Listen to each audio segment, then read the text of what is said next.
Welcome to the briefing video for the meeting on the 10th of October 2022. This is the agenda. Fairly normal opening. There is an audit presentation before the first public comment. So that's right after the Planning Commission report where that normally falls there. There will be an audit presentation. Eric will be in to do that. He's early because I believe he has to go off and do another presentation, but it'll be good to get it in at that spot anyways. Then we move on to our decision items. First one is senior millage money for snow plowing. This is the same proposal that we did last year, and I had called all those people, and I had mostly good reviews. There were a few criticisms of being a little better at plowing, essentially, not hitting some of the areas of grass, which happens in plowing as well. So overall, we had good reviews on that. So they have the same proposal in here as this year. And then Chris, who runs that, will be in to be able to speak on it, and then the board can ask him any questions and things like that as well. Next, we have maintenance credit card, and that is because right now the township has 3 credit cards, right? One for the fire chief, one for the treasurer, one for the clerk. And they're each set at $5,000, which matches the purchasing policy as it's been adjusted, which is the amount that I can authorize for purchases. And realistically, the maintenance team uses it a decent amount. Currently, they've been either borrowing the treasurers or the clerks, and that, it works. It's just kind of odd to continually be borrowing it from one of them when they're actually doing more of those types of purchases.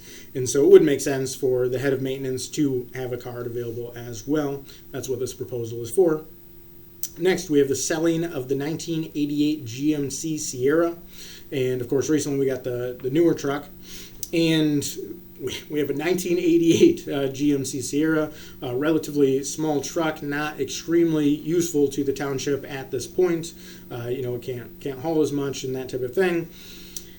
Selling it, there should be some sort of process that people feel comfortable with. In general, I think a bidding process would probably work out the best. It's one of those things where it'd probably be smoothest and easiest if I just did it and then I could talk to people and negotiate it and whatnot, which may be proper, more in like a business setting, something like that. But for government, I think it should be a little bit more of an open process for people to see.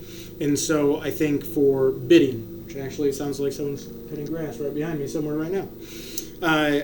A bidding process would probably make the most sense. So get an approval from the board for bidding and then put it out front with a for sale sign in it, let people make bids, and then open those at a meeting like we do real estate. I think would be reasonable.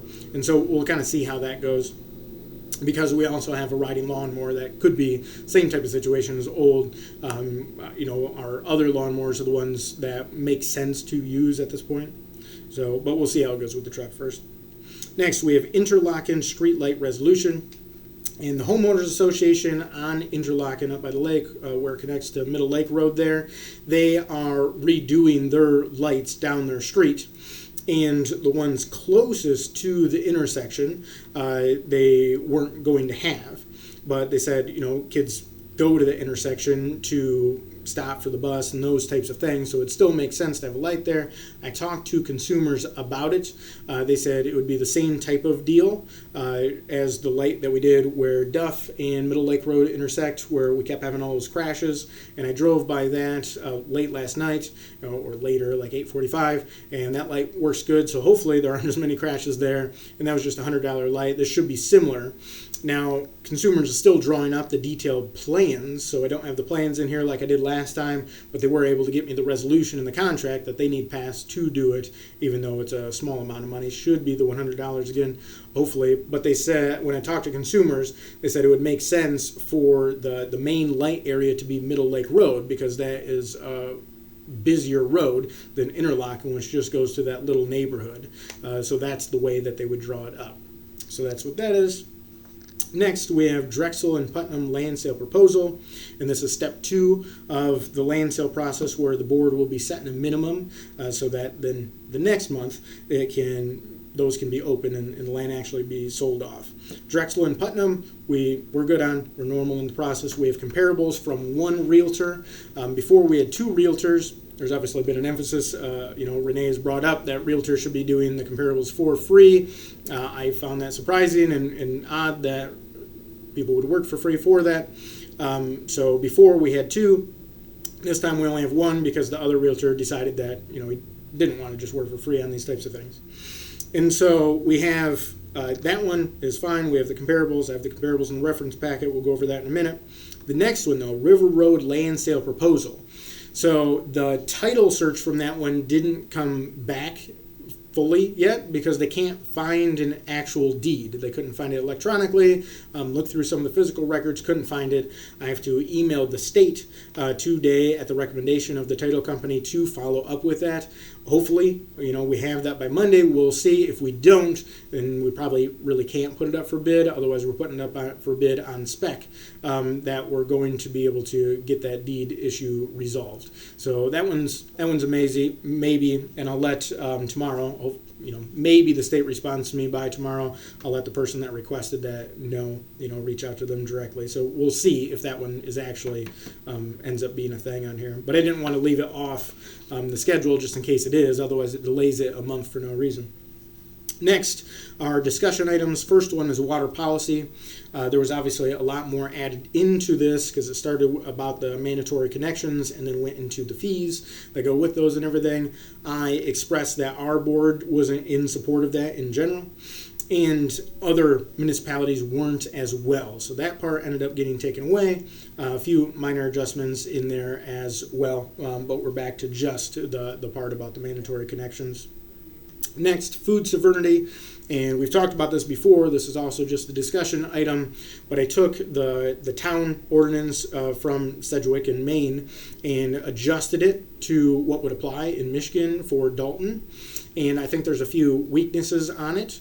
One is that I think the authority section is too weak. 2, I think the preemption, the township preemption section is probably too strong, and then it mentions the fact of like rural community, but I think food applies to suburban and urban as well. But I want to bring that up and see where other people are on that, what people think of something like that, so as a discussion starting point. And finally, we have ARPA percentages. And Tracy had mentioned before that she thought, maybe the discussion would be better if we thought in percentages of categories that the ARPA funds were going to. And so I sent to the board the very simple, rudimentary, I called it spreadsheet, that I made up that shows the numbers and what they could go towards. And I just put in some numbers. These don't have to be the numbers, but allows you to change the percentage, which changes the amount versus the amount we've already approved and what the difference is. I put in 50% for roads because I think we should spend at least that much on roads. I put in 1% for the website because it'll be less than that, so it's a very minor amount. The other ones I just put in 10% just so people could see what those would be like. So it allows the board to look at those from that perspective, from a percentage perspective, and see that a little better. Next, we have the reference packet to go with that. I have audit reports is the first thing. That's why the reference packet is again larger than the board packet. In that, that's publicly available. The board gets our bound copies from the auditor themselves, but I included that full information in here as well. Next, we have land sale request comparables, just in case anyone wanted to look at the details of what the realtor had brought it up on that. Next, we have Chapter 1, which is called Of Society, from Treatise on Political Economy by Antoine Louis Claude Comte d'Astute de Tracy. This was the favorite economist of Thomas Jefferson, who personally translated this book and another book from de Tracy from the French into the English. And this is just very good on how the market mechanisms work in society and some other things about society, and it's not too long either. Next, we have Chapter 15 of the Demand or Market for Products from A Treatise on Political Economy by Jean-Baptiste Say. He was another economist from the French Liberal School of Economics in the early 1800s in France, and this is excellent on how markets work and how they're important. And then finally, we have a poem, Ozymandias by Percy, which I don't actually know how to say his middle name. Is Percy Shelley, but Percy Bysshe Shelley, something like that. Married to Mary Shelley, of Frankenstein fame. But Ozymandias gives a good perspective on time and what you're accomplishing over time and how it will be remembered. It's a good little poem. So that's what I included there for references. So if anyone has any questions, thoughts, ideas, comments, concerns, feel free to reach out. Of course, my direct line at the office is area code 231-332-6700 or email supervisor@daltontownship.org. Otherwise, this is Jeff Martin signing off, and I'll see you at the meeting on Monday. We also have the new audiovisual system installed, and so I'll work over the weekend at making sure all that is recording in the way I want, but the audio and visual for the meetings should be better from here on out, significantly better, and so that'll be great. This will be the first meeting that is in effect for, which we've been waiting on for quite a while, so if people are interested, which many more people are interested in watching the recordings than coming to the meetings for timing and those types of things. So this will make it much better, the information much more accessible and available for people.